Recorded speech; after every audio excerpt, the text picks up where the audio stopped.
Hello, everyone, and thanks for reuniting with us today to connect with Tony Khan, who is here to discuss the upcoming Ring of Honor Supercard of Honor event in Philadelphia. As always, we respectfully ask that you not ask two-parted questions. We want to give everyone a chance to ask Tony a question over the next hour, so your cooperation is certainly appreciated. And also, as always, please try to keep your questions focused on the Supercard of Honor show this Sunday in Philly. Finally, as Robin mentioned, please make sure your phone is unmuted. Now is a good time to check that and make sure you're unmuted. So with that, it's time to introduce Tony Khan, who will provide some opening thoughts, and then we're going to open the lines for your questions. Good afternoon, Tony. Good afternoon, Jim. Thank you very much. Hi, everybody. I'm really excited to talk to you. Very excited to chat about Supercard of Honor, and thank you all for joining us, and hopefully see a lot of you at the show tomorrow. Thanks for joining us for this call. I really appreciate it. All right. Thanks, Tony. So here we go. We're going to start with Jim Barcelone from the Miami Herald. And after Jim and Tony connect, Jason Paul from ProWrestlingNet, ProWrestling.net. Coming up, Supercard of Honor. Will be next. Jim, you're up. Okay. Can you hear me okay? I can. Okay, great. Thanks, Jim. Thanks, Tony. Hey, thanks for both of you. I know I want to talk about Supercard of Honor, Dalton Castle, incredible talent, but obviously I've got to ask just your thoughts of the CM Punk interview. I mean, one comment he made, he said you were a nice guy and not a boss. And I know you had this strong relationship with him, and I'm just curious if there's anything you could share just about your thoughts, if not the interview, just about CM Punk and this whole situation and just navigating through all this now. I know Adam Copeland had a really big, good speech last night on Dynamite, but I have to ask you just about all that. No, I'd prefer not to talk about that. I think I'd really rather focus on the card and Supercard of Honor, but thanks for asking. I think I do appreciate you asking, and there's plenty of interesting things we could talk about here. Is there anything else you'd want to talk about, Jim? They had to unmute me. Thank you for offering that. I do then. AEW's been growing. You guys have had some big moments, some really successful moments. You got Ring of Honor on board, and you also have some challenging moments. I'm curious, what have you learned about pro wrestling, the pro wrestling business, now that you're behind the curtain instead of in front of it? And thank you. Thank you, Jim. Well, it's been about 5 years now. We're approaching 5 years since the launch of the company, and about 5 years ago at this time, we were finishing up our first ever TV deal and getting ready to launch our first ever event, the original Double or Nothing. It's crazy to think how much time has flown, and we'll be celebrating the 5-year anniversary next month in Las Vegas, where it all began at the MGM Grand Garden Arena. It's very surreal to think about, and so much has happened in the 5 years. I'm very grateful to everybody who's made it possible for the launch of AEW, as well as the purchase of ROH, and great events like this weekend Supercard and the upcoming AEW Dynasty, and then, of course, our 5-year anniversary show in Las Vegas. A lot of things have changed here over that time. I've definitely learned a lot about the business, and I think in looking back, it's really amazing how much can happen in 5 years. You know, Sting's entire 3-year run is in the middle of this, and that's one of the most important things to me in my lifetime in wrestling, to me personally. And going back just as a fan, it's one of the greatest things I've seen in wrestling, and that I was able to work on it and be there and be a part of it. It's really special to me. And so in our 5 years, it's amazing to think that within our 5 years, I mean, there was some great things in AEW before Sting. We've done some great things since Revolution, but really, to me, that was probably the highlight of the whole thing, that 3 years. And now, looking at what we're doing and where we're at, I think we have the best roster in wrestling, and I really believe AEW is where the best wrestle. And AEW and ROH working together, complementary promotions. I think this is going to be a great event, Supercard of Honor, and we've got another episode of ROH TV tonight. The go-home show is tonight on watchroh.com, and I think we're going to be in a great position to have a great show tomorrow at Supercard. So thanks for asking, Jim. It's been a great 5 years in wrestling so far, and I'm really excited about the 5-year anniversary coming up soon. Thank you very much. Thanks, Tony, and thanks, Jim. As always, you've always been a great attendee here on these calls. Jason, hey, can you hear me? Yeah, Jason Powell from ProWrestling.net is next, followed by Bill Pritchard from WrestleZone. Jason? Hey, Tony, you made a round of talent cuts on Monday, including some wrestlers who work for Ring of Honor, and it seems to go against what you've said previously about releasing wrestlers as opposed to honoring the full length of their contracts. Can you talk about that change in philosophy? And also, was this the end of that round of talent cuts? I am very, very proud of the AEW roster. We have a great group of women and men and a lot of great talent working in ROH. Anytime we have to let someone go, it's a tough call. We've expanded the company greatly this year, and I can tell you that I can definitely plan to continue this expansion. I think we've built the best roster in wrestling, and I have no intention of stopping. I am going to keep the foot on the gas pedal. We're going to keep going after top talent, and to do so, we need a war chest, and it's important to keep an eye on the budget. I definitely value the people who work here, and anytime you have to make a cut, it's a very tough call, and these are fluid situations.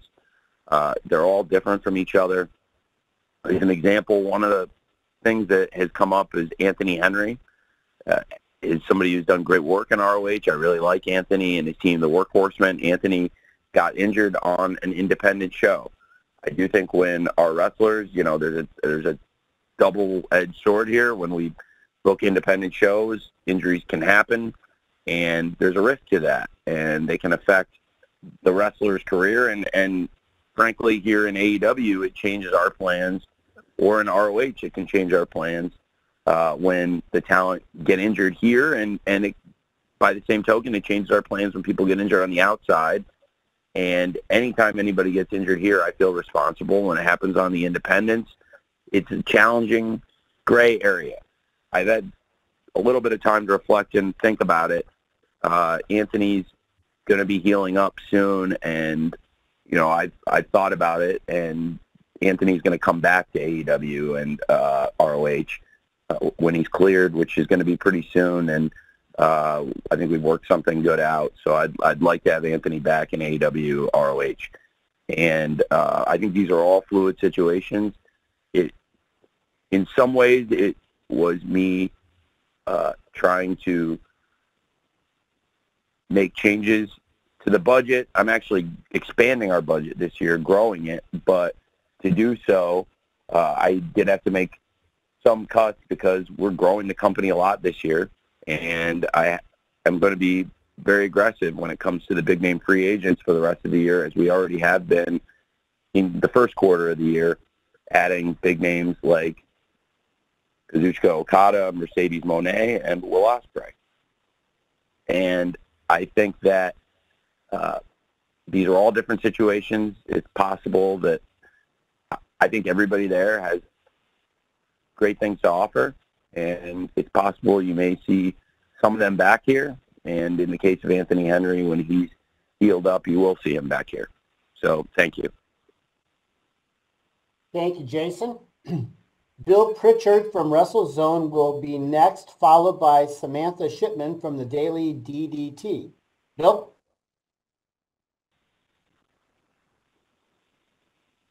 Hello? You're good, Bill. Oh, okay. Hey, Tony, how you doing? Very well. Thank you very much. How are you? I'm doing good.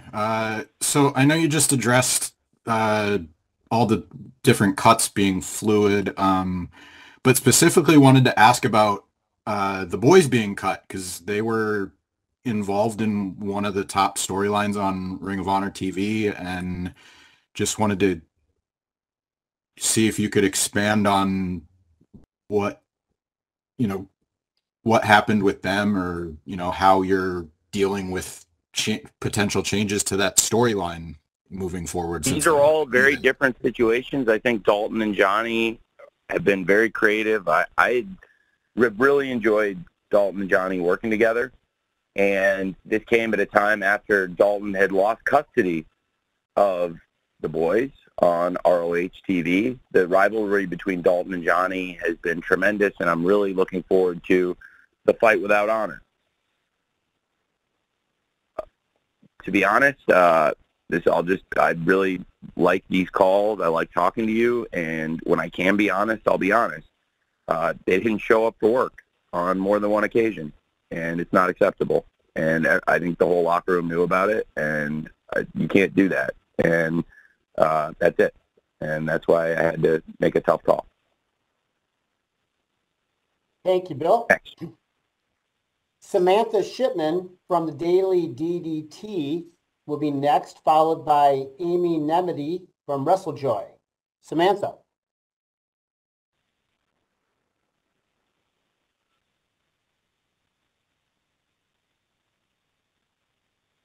Hello? Hey, Hi, can you hear me? I can hear you great. Okay, sorry, it was the delay on my end. Thanks for speaking with us today, Tony, and you've pretty much answered some of the questions that I had, but you've talked about obviously wanting to add more top talent and keep your foot on the gas, obviously. Can you give a ballpark about how many wrestlers are under contract with AEW and ROH, and are they still kind of like the tiered contracts that there were in the beginning? We have a very deep roster, and it is similar where there are people on largely weekly deals. There are some people that are on per appearance deals, and it has, I think, it's fair to say when we added ROH, we added more talent, and adding Collision, when we expanded to AEW television from 3 hours a week to 5 hours a week, we wanted to grow the roster, and I'm very excited about the potential for where we'll be at the end of 2024. I can already feel, it's funny, I wasn't expecting a blizzard in April, but that's what we got last night in New England, and it was pretty scenic and lovely, and it's not exactly reminding me of spring weather, but it's funny because I feel like I could look out the window at the snow and already be thinking about the holiday season. We're, over 8 months away from Christmas and the Continental Classic and the holiday season, but I'm very excited to see where we end up, and I think we'll have a great chance to expand the roster. I think there'll be great men and women out there the rest of the year, and we want to continue being aggressive and building the best roster we can, and I'm very excited about it. And I really believe AEW is where the best wrestle is very true, and I think we have the best roster in pro wrestling right now. Thank you. Thank you very much, Samantha. Amy Nemedy from WrestleJoy is next. And I'm going to follow that with a write-in question from Aruna Ghoshal from Sportskeeda. Amy. About the Supercard of Honor show itself. So I'm looking at where it's taking place in Philadelphia, and I think it's worth noting that this is where Ring of Honor itself was founded initially, 22 years ago. And when I look at this card and I see Mark Briscoe and I see Athena and I see, both the World Television Championship and I see the inaugural Women's Television Championship, it really does a good job of showing what Ring of Honor is now. And I think that's really poignant in and of itself. Another anniversary, though, comes with one of those matches, which is Athena and Hikaru Shida. Athena is 48-0. Undefeated in Ring of Honor singles matches since she became ROH Women's World Champion in December of 2022. Hikaru Shida is, of course, a three-time Women's World Champion with AEW, warrior with a kendo stick, and the only woman thus far to sort of break that confidence of Athena, who has shaped this new era of Ring of Honor around her. They have met one time in singles matches 10 years ago in Shimmer, where Shida defeated Athena. I'd like you to talk about Athena in Ring of Honor and how she's sort of built the women's division around her, how that's taken off with her at the helm, and the stakes of this match heading into it. Thank you so much. Thank you. Wow. Well, I was just talking about the holiday season, going back a few years to Christmas 2022. It's been a long time. Athena's been the world champion in ROH, and Athena's just a tremendous champion. And I think the things we've done in ROH have been tremendous. I look back to last summer. I have very fond memories working with Athena and Billy and developing the Minion story that has become such a huge part of ROH and has become so closely identified with Athena and Billy Starks and Lexi Nair, who all do such a fantastic job on ROH TV. I really like working with Athena and Billy and Lexi.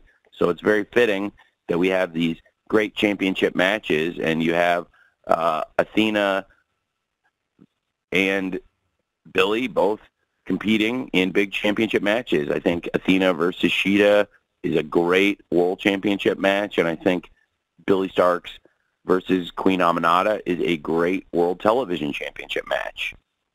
And as for what you said about this is a great example of what ROH product is and why people should be excited about it, I think that's a tremendous point. And I'm very pleased with what we built in ROH over the last few years. This represents 2 years since I took over the company. And in that time, most of that time, Athena has been the champion and a dominant champion. She had so many great matches along the way. And this may be her toughest opponent. And it'll be very interesting to see what happens here because she's battling another great world champion, multiple-time world champion, former AEW Women's World Champion, Hikaru Shida, somebody who holds a victory over Athena. We've never seen Athena like this. We've never seen her confidence shaken like this.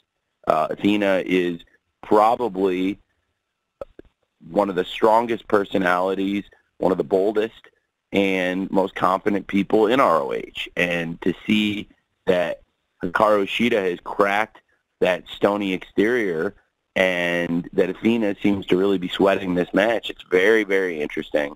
And it's been really great to see.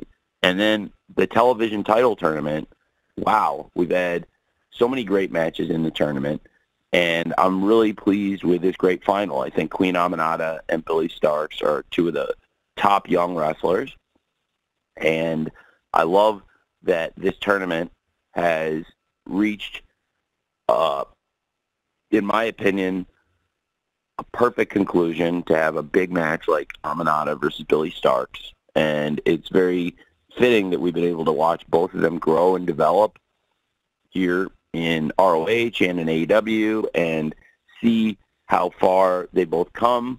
Queen Aminata has worked her way into this position, having these great matches week after week and clearly improving, where I think Queen Aminata is a great case for the most improved wrestler in the world right now.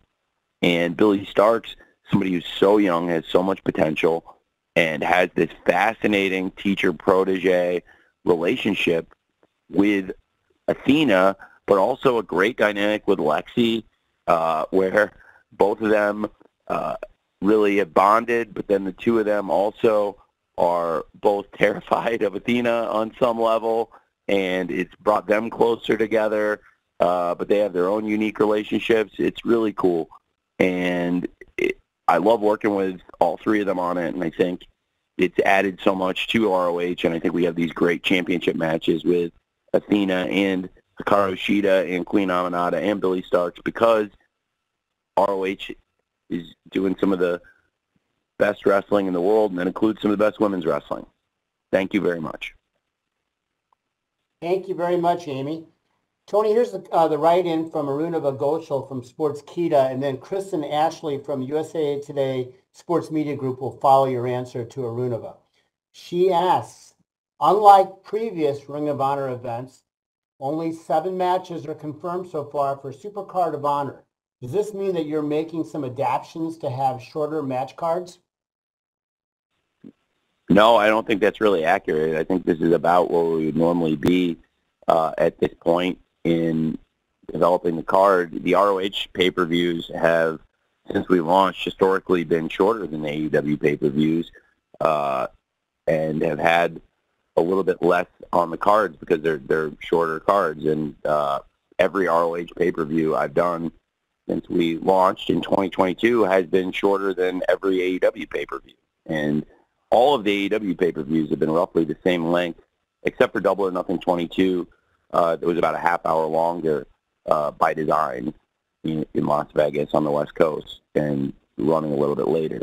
And this is very consistent with where we've been for the cards. I still have planning to announce more things. We have a go-home television show tonight and the 0 hour, but I think the length of the card and the size of the card is pretty consistent with what we've done in ROH and where we've been when we do these ROH media calls. I would venture to guess that's probably roughly the exact number or plus or minus 1 of where we've been almost every single one of these ROH media calls that we've done together.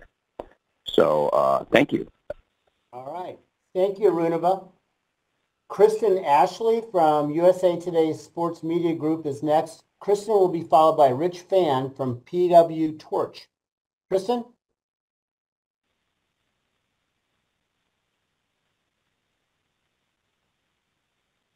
Oh, I'm absolutely thrilled to see a Stardom match on the card. Stardom talent has absolutely appeared before on ROH, but not quite at this level. I'm just curious, how detrimental was Rossi to building a working relationship with Stardom that really got this ball rolling? Can you mind asking that one more time? Sorry, just to make sure I don't want to misstate it. I just want to make sure I'm clear. Sure. So how detrimental was Rossi to building a working relationship with Stardom that got this match rolling? Well, it's a much better relationship now, I can tell you that. It's been a real pleasure working with the new Stardom management. I'm very grateful to our partners at Bushiroad and very grateful to Stardom and New Japan Pro Wrestling. And really, I think it's a new day for sure with Stardom and AEW. And the new management has been tremendous to work with. Very grateful to them.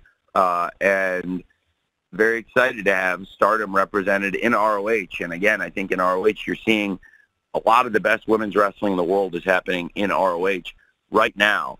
And President Okada from Stardom has been a great friend to us, and it's a young relationship, but Taro's just a great guy and very honest and has been very open, and it's been 180 degrees what it had been like working with Stardom up to this point. You know, when I've worked with Bushiroad in the past, when there were wrestlers interested in coming to America, I believe the parent company, and specifically in our past dealings with New Japan Pro Wrestling, if there's a wrestler interested in coming here, typically they've been very open, and I have never wanted to go behind their back and work behind their back, and I've always been very open about the deals. I felt like that was a good relationship with New Japan Pro Wrestling, and there's always been the understanding that if somebody was going to come to America, I think everybody would rather have those people in AEW where they are still part of the family. They can still come work at the shows. And in all these cases where people have come over, I have never gone behind their back. I always go through the front door, and that is something that I would appreciate, the same kindness and the same courtesy. And I think, you know, it's a real relationship, and we're real people, and nobody's perfect, but I think we've really come together and built a great working relationship where there's so many positive things happening. And now I'm really excited that that's going to be able to happen with Stardom too. You know, when I recruited Mariah May was somebody I really wanted to bring here, and I had a plan for and ideas for, and I had to get in touch with Mariah myself, which is very different from what it's been like working with New Japan, and that was because we had a totally different kind of relationship with Stardom at the time.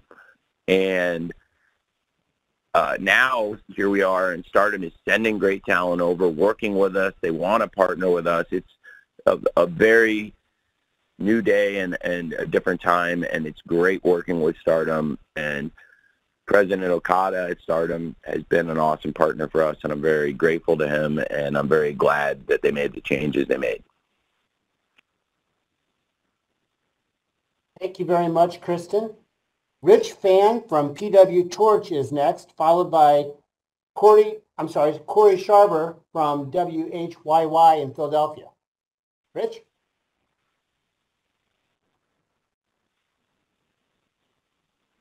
Dovetails with Kristen's. When it comes to Ring of Honor, particularly the women's division, you just cited one of the best in the world. You have your balance in Stardom, your balance in wrestlers from other promotions coming in addition to Athena and her awesome run.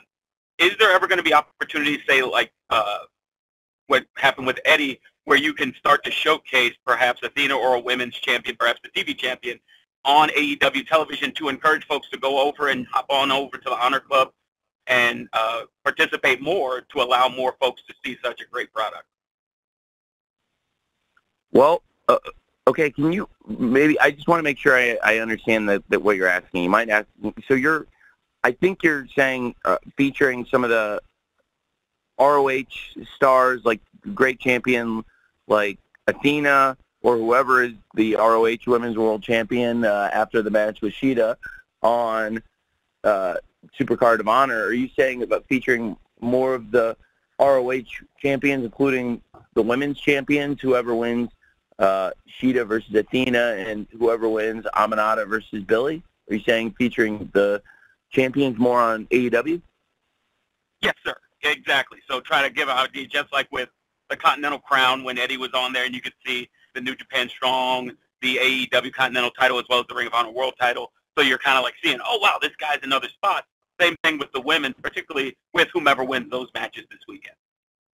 Yeah, absolutely. It's definitely something I've considered. That's why I just wanted to make sure we were on the same page. Absolutely, yeah. It's something I have thought about, and, I think we've kept the ROH show very strong, and for a lot of people, it's a must-see show every Thursday, in large part because of the great women's wrestling we're featuring, and it's one of the highlights of the show. And absolutely, the top champions and the top stars in ROH are absolutely capable of wrestling in AEW, and at times I think there's good opportunities for that. Thank you. Thank you very much, Rich. Corey Sharber from WHYY in Philadelphia is next, followed by Jeremy Lambert from Fightful. Corey? Can you guys hear me? Now we can. Okay, sorry. Yeah, I kept asking me to reconnect my audio for some reason. Hey, thanks for taking the time to speak with me today. Obviously, you know the history of Ring of Honor. Ring of Honor got its start over 2 decades ago here in Philadelphia. If you could please just, Tony, just speak to the importance of the Philadelphia wrestling scene to Ring of Honor, especially with all these crazy big shows happening in the region at the time. It means a lot to be back in Philadelphia. I really appreciate you asking. One of the first trips I think I ever took with my dad that wasn't like a family trip was to Philadelphia. A lot of you are going to know this story, but for the one or two of you that don't, I was a huge wrestling fan as a kid. I was a tape trader since I was 12 years old. I got on the internet when I was a kid and met a lot of strangers and that were big wrestling fans, and many of them became great friends of mine to this day. And I had a dream to go to Philadelphia and see ECW. And I was at the time testing to get into the University of Illinois Laboratory High School, which is the #1 academic high school in the country. And it's a public school, and you just have to test to get in. And I did very well on the test, but I didn't want to go to the school, and I was told if I could just prove I could get into the school, that would be something special I could hang my hat on, but it was a bit of a bait and switch, because then when I scored in the 99.9th percentile on the SSAT examination that they used to grade the applicants, my parents basically made me accept my admission and made me go there. And since they'd pulled a bait and switch on me to remedy it, they offered to pretty much any one-time thing I wanted. What one thing would I want in exchange for them forcing me to go to a school that ended up really changing my life much for the better and being a great experience. So it turned out to be a win-win. And that thing was to go to ECW and go to a weekend around Philadelphia, a house show on Friday night. There was a bus ride, and then in Philadelphia at the ECW arena, getting to see some great people that I've worked with, including Kaz, Chris Jericho, and Rob Van Dam, among others. And it was Chris Jericho's last night in ECW, and it was a night I felt like Rob Van Dam really broke through and got over with the fans in Philadelphia in the stretcher match, where I was in the crowd, and you could feel like from the start of the match to the end, the perception of him had really changed, and the respect from the crowd changed. And I really believe that. And I love wrestling so much, and for me, a big part of the experience is Philadelphia, and it's a mecca of wrestling to me. I've had great experiences in Philadelphia as a promoter myself. We've had some great events there. The third ever episode of AEW Dynamite is there.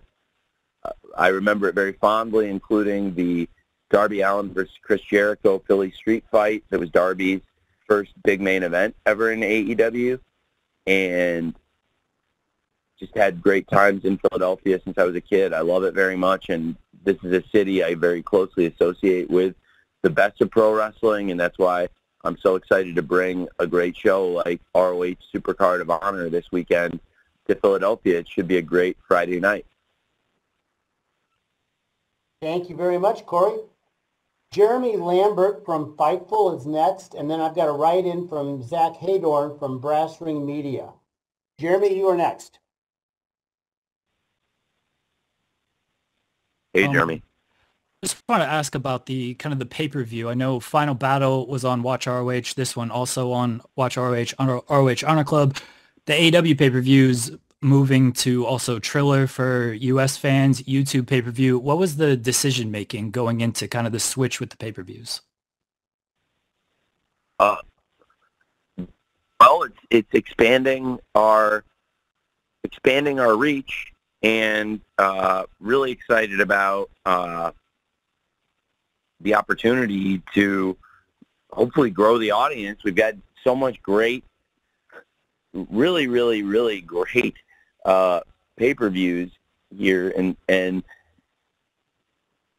you know, of course, this show is available on WatchROH.com as a streaming special. For AEW, our pay-per-view providers, we've opened it up, working with more great streaming companies and different platforms, and hopefully growing even more. It's amazing how much our pay-per-view audience and our pay-per-view revenue has expanded since we've grown, and I think we've built a reputation that AEW delivers great pay-per-view events, and it's helped us grow that audience year over year, where, you know, we keep having record years on pay-per-view, and 2023 was our biggest year yet by far, and I think 2024 we can be even bigger. We're off to a great start. We just did one of our biggest buy rates ever for Revolution, and we're coming up on AEW Dynasty. I'm going to join a lot of you. We'll have a chance to talk about a lot of these AEW subjects again very soon, just a few weeks for Dynasty in St. Louis, Jim's hometown. And I do think something we've done really well is building a great, consistent pay-per-view audience that's grown, and we've expanded the calendar, and they've followed. And we've added new events, and this year adding AEW Dynasty, and the tickets selling great in St. Louis, and the pay-per-view has great demand, and people are really excited for this show.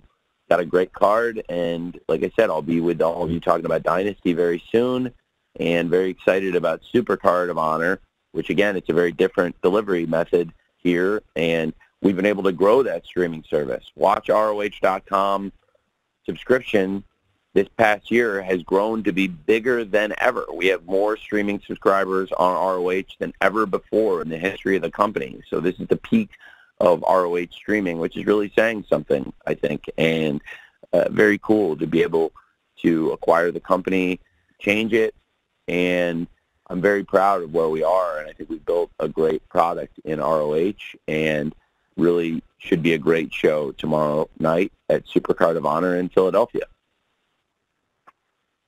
Thank you, Jeremy. Thanks. Zach Haydorn from Brass Ring Media. I have a write-in from Zach, Tony, and then I've got another write-in after that from Kate Hensler from Fightful. So 2 write-ins in a row, and first was Zach from Brass Ring Media. Has there been any movement on a potential Ring of Honor only television or streaming deal? Well, right now we have our own streaming platform, so it's relevant to the question I just answered. I suppose we built the biggest audience in the history of ROH, which the company dates back 22 years, and this right now is the biggest the company's streaming audience has ever been, which I think bodes really well. AEW's got a big media rights renewal coming up. I also hold the ROH rights, which are open for business. So absolutely, there are great chances to expand or change the platform going forward. I think that we hold a lot of cards going into next year, and ROH is a great asset, and it's something to keep an eye on for sure, where all this content is going to be in 2025. It's a very exciting time for us. Thanks, Jim. Hey, there you go, Zach. And Kate Hensler from Fightful also gave us a write-in, Tony. And her question is, we've seen Ring of Honor become a women's-driven brand for the first time in its history in correlation with a huge upswing in AEW. Can you speak a bit to the focus on that, especially with this women's tournament concluding? Yes, absolutely. I love working with these great stars, and we have some of the best women in pro wrestling in ROH today. We have these huge matches on the card, and in addition to the presence from Stardom that we talked about, which is making the card even stronger, we've got great championship matches, including the first ever ROH Women's World Television Championship match, crowning a new champion. Who will be the inaugural champion? Will it be Queen Aminata or will it be Billy Starks? We've seen both of them rise and improve and change so much. They both had some great matches on the road to this championship bout, and I think it's going to be tremendous. And then you've got this great world championship match with Shida and Athena. And I've talked about it a bit on this call, but I think it's really important to focus on. You know, Shida has beaten Athena before, frankly, and we've never seen Athena this shaken. We've never seen Athena this shook, and I really love what is happening. And I just think that right now in ROH, we've built it into some of the best wrestling around, and in particular some of the best women's wrestling. And it's a lot of fun, and I think people are really going to enjoy the show in Philadelphia tomorrow. And some of the best stuff on the card is this tournament final, in my opinion, this great Queen Aminata versus Billy Starks match, and this great Athena versus Hikaru Shida Women's World Championship match. They've been really great stories to watch unfold on the ROH TV, and I'm really excited about them. Thank you very much. Thank you, Kate. So next is going to be Elmer Navarrete from Talking to Eddie Baby. And Elmer will be followed by Josh Nason from the Wrestling Observer. Elmer, you are next. Are you ready?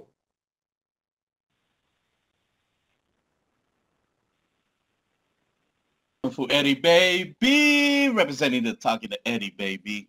So as we talked about how much the women's division has grown, not only in AEW, but in ROH, because again, as we know, since establishing in the beginning, ROH, Ring of Honor, was mainly male dominated, but now the women are, in my opinion, are taking over, and you've just been putting over the women throughout this whole call. So I just want to give a big shout out for that. Thank you very much. I really appreciate it. Thank you. I think that's great. Do you have a question?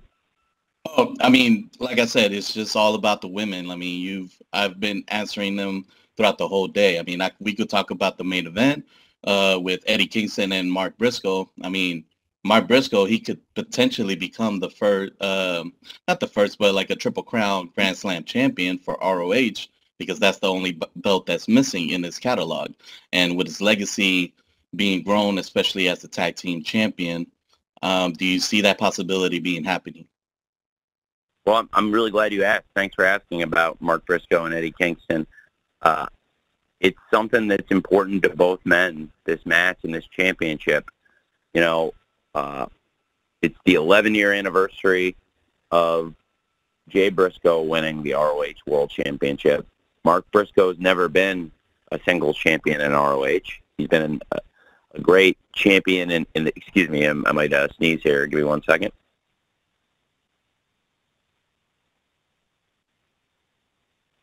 Excuse me.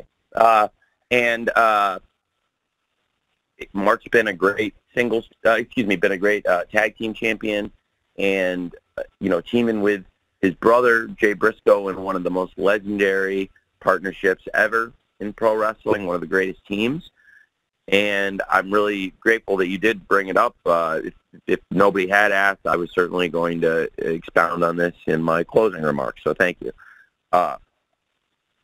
This is the 2-year anniversary of my time owning ROH. Like I said, it's the 11-year anniversary of Jay Briscoe's title win.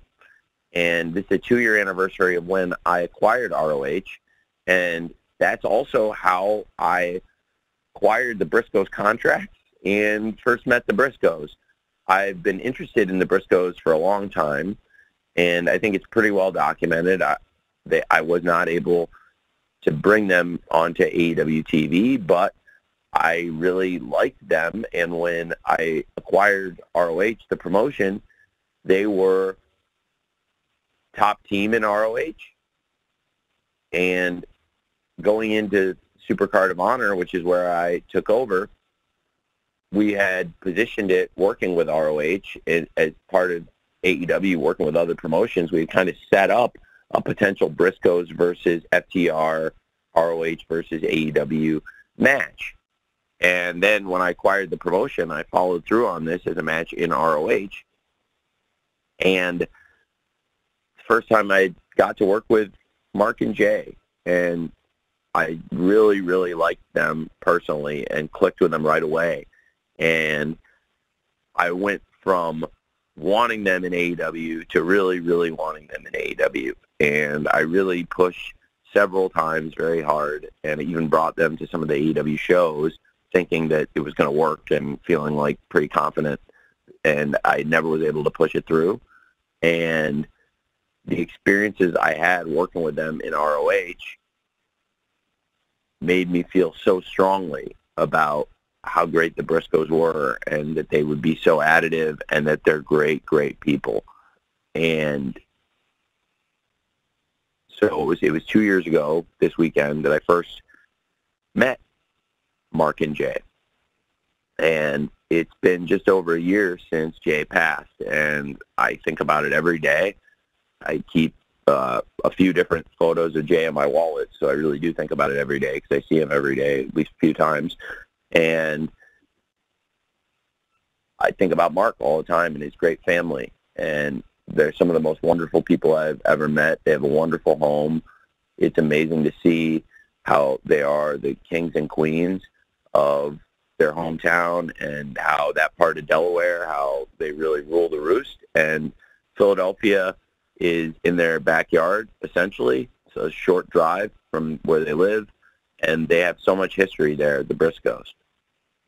It's a great friendship between Eddie Kingston and the Briscoe family there. Eddie was one of the people that was there with me at Jay Briscoe's funeral, and he's somebody that I can tell has so much love for the Briscoe family, for Jay and for Mark Briscoe. And I think our whole locker room really has so much respect for Mark. And it was Eddie who came in a way that only Eddie can, where I was in the middle of a production meeting and I had, like, you know, a bunch of people, coaches, production staff, people working on the floor, people working on the truck, all kinds of different people in the backstage in my office, and there's like 17 people in there, and we're going over notes. And Eddie just burst in and said he really wanted to wrestle Mark Briscoe, and it's a while ago. And he reminded me that it was the 11-year anniversary, and he reminded me of a lot of things. And I definitely wanted that as well. And I then sat down with him and we talked about it, and then it involved a change in some of our plans, but it was a good change to make, and I made the changes. And I'm very excited about Mark Briscoe versus Eddie Kingston. Eddie really wanted to wrestle Mark at that 11-year anniversary of Jay Briscoe's ROH World Championship win. And to me, it's also special because it's, in addition to that great milestone that we just talked about with the anniversary of Jay Briscoe's championship win 11 years ago, it's also, for me, the 2-year anniversary of my time with ROH and my time with the Briscoes. And I'll never forget the first time I walked up to Mark and Jay and Dax and Cash, talked to them about that great match they had. And it's one of the most special trilogies ever in wrestling. It's one of the best things I've ever been a part of. And now I'm very excited to be a part of what's going to happen tomorrow night with Eddie Kingston versus Mark Briscoe for the ROH World Championship match. And thank you for asking about it. I really appreciate it because it was certainly on my mind. Thank you, Elmer. Okay, we've got time for 2 more. So let's go with Josh Nason as promised from the Wrestling Observer, and then we'll end with Dax Cheese from Sunday night's Main Event Radio. Josh. It is ROH adjacent. What is the exact date when the exclusive negotiating window for your AEW TV rights with WBD is up? I am not sure that I'm able to answer that question, and I don't want to endanger everybody who works here or get anybody in trouble. So I'm not sure I can say, but you know, it's coming up soon. So, I probably shouldn't say the exact date, but I do appreciate you asking that. It would probably be beneficial to me, but I probably shouldn't say the exact date. But I will say I think I can say it's coming up pretty soon here. Thank you. Okay, thanks, Josh. Finally, Dax Cheese from Sunday night's Main Event Radio. Dax, we're good. Hey guys, I can hear you. Oh, okay. Can you hear us? Yeah, I can hear you now. Tony, pleasure to get the chance to talk to you. First, as a fellow Philadelphian, thank you for keeping Ring of Honor alive. Thank you. I really appreciate that. Definitely start. It's been great. It's been a great experience. Thank you. I really appreciate that. Yeah, you're talking to somebody who's been there as much since the days of the Murphy Rec Center, so I cherish this promotion very much. So thank you for that. My question, during the early years of Ring of Honor or ROH's Supercard of Honor, it's been known to be an event that really actually outshined WrestleMania in some years when it came to match card quality. It's even safe to say ROH is responsible for WrestleMania weekend and how elaborate it is right now. Because of what their methods was to, challenge them every single time. In this stage, do you feel the pressure with trying to be the best in show of this weekend, or do you have a different mindset going in? I always want to be the best wrestling show of any given day, week, time slot, any opportunity we get, and I think we're going to offer some of the very best in wrestling at ROH Supercard tomorrow night. I think it's going to be a great event. I'm really excited for it. And I think we've set a high standard. With Supercard of Honor in Dallas was a tremendous show with great moments like that first ever FTR Briscoes match and the arrival of Samoa Joe, who's now the AEW World Champion. That event, the the impact, the results, the things that happened that night at Supercard of Honor 22 that's still being felt in the wrestling business today. Then you had Supercard last year in Los Angeles. What a great event. So many great things on the card, great moments, great moment for the wrestler, Katsuyori Shibata, great matches, top to bottom. Eddie Kingston Claudio was tremendous. Another great win for Athena on her run, and so many great things I could say about these past two Supercard of Honors, yet I'm maybe I think this third one, my 2-year anniversary here coming up, and Supercard tomorrow night, I think I'm looking forward to this one the most of all. I think travel-wise also, I probably won't have anything scary. I don't know if anybody knows. The first Samoa Joe appearance was one of the all-time great pro wrestling travel stories. Big shout-out to the pilots that made that happen. I got them AEW World Championship belts, and it's very appropriate, Samoa Joe being the AEW World Champion now as well, but I had gotten these championship belts for the pilots that made it happen, that got Samoa Joe to Supercard of Honor, because it's an all-time story, and they deadheaded to pick him up when commercial airlines did not fly as expected, and Samoa Joe also drove out of the way to a very small town, it would be fair to say, basically in the middle of nowhere, to a very small, remote airport that was the only airport that they could fly in or out of because of a ridiculous set of circumstances. Yet here we are, and that event came off, and I don't think we'll have anything quite that scary tomorrow, hopefully, and very excited about Supercard tomorrow. Okay, thanks, Dax, and thanks, everyone. We're now at the end of our time. It's always the fastest hour in wrestling. But, Tony, if you have any closing thoughts, share them here now. Well, thank you, Jim. I think we're competing with Rampage for the fastest hour in wrestling here on these calls. But I really enjoy them, and I enjoy Rampage, and I enjoy visiting with all of you and with you, Jim. I really appreciate you all doing this. Thank you to everybody covering the show. Hopefully I'll see some of you in the scrum tomorrow night after, and I always really appreciate all of you who come to these events, cover these events, and if you aren't able to join us, I appreciate all of you join us on the phone. It wouldn't be possible to produce wrestling weekly without the great coverage we get from all of you.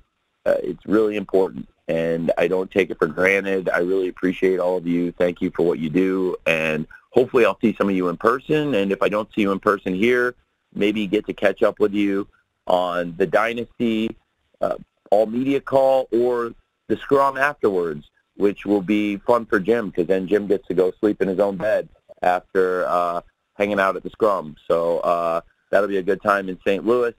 And thank you for hosting this, Jim. I appreciate it. This has been really fun, and look forward to seeing all of you tomorrow. Yeah, thank you, Tony. I'm looking forward to all of it, and especially hoping to see a lot of you here in St. Louis for Dynasty. Really do appreciate everyone participating today. Our sincere appreciation for your time and interest, and in particular, your continued interest in Ring of Honor. It means a lot to, I know, Tony and everybody with the organization. So we're going to be distributing an audio recording to all attendees shortly, as we normally do, and we look forward to seeing you in Philadelphia this Sunday for Ring of Honor, Supercard of Honor. And we ask you to all have a great day. We'll see you soon. Best to you. Bye.